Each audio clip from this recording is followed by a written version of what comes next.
plotted, but here you go. So here's the specific heat of MgB2 as measured, and in retrospect, it looks like they just missed it. Now, the authors, Swift and White, treated their data fairly and just fit this over the whole range with a power level. But this baby was just barely missed. We almost had 40 Kelvin in 1960. Magnesium diboride.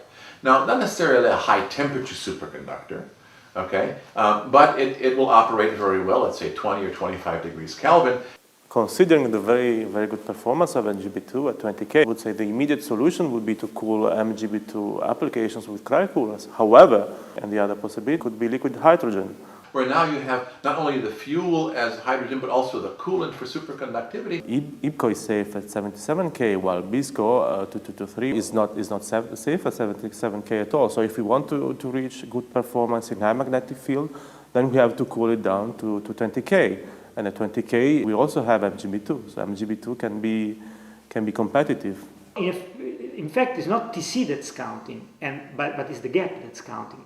And generally, one thinks that two things are strongly linked. The higher is TC, the higher is the gap, because the BCS tells you that. Instead, for magnesium diboride, it's not true.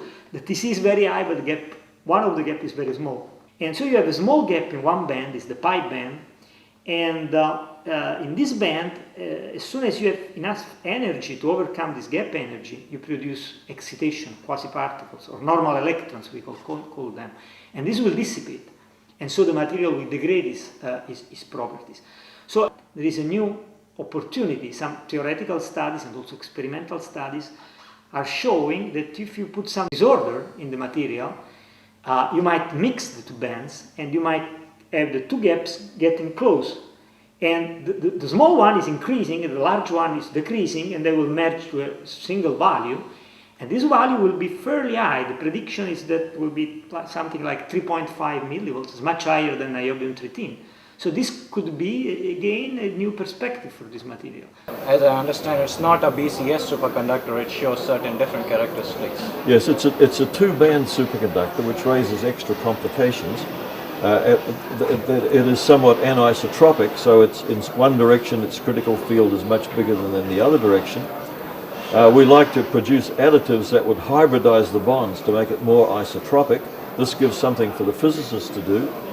We also have to increase some of the fundamental scattering properties to increase the upper critical field to extend its field range of application.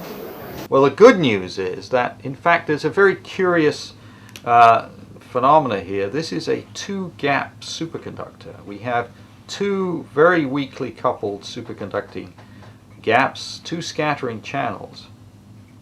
And these give a very special ability to tune the properties of the superconducting state. And what we have discovered is that by gently depressing Tc, what we can do is to drive up B perpendicular by almost 10 times. So this in fact goes from about 4 Tesla to about 40 Tesla.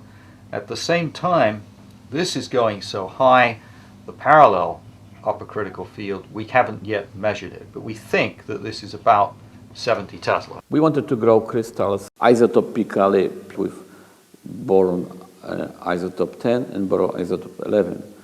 We realized that the crystals have 1 or 2 degree lower Tc than it was expected. When we grow crystals at temperature about 2000 centigrade, boron carbide dope crystals with carbon, and carbon causes decreasing of Tc, and we couldn't grow crystals with proper Tc from this material. Magnesium diboride crystals doped with carbon have a double as high upper critical field in comparison with undoped. A beneficial effect of doping and substitution on the boron and magnesium sites is currently extensively investigated in conjunction with magnetic doping and neutron-induced defects for nuclear fusion reactors.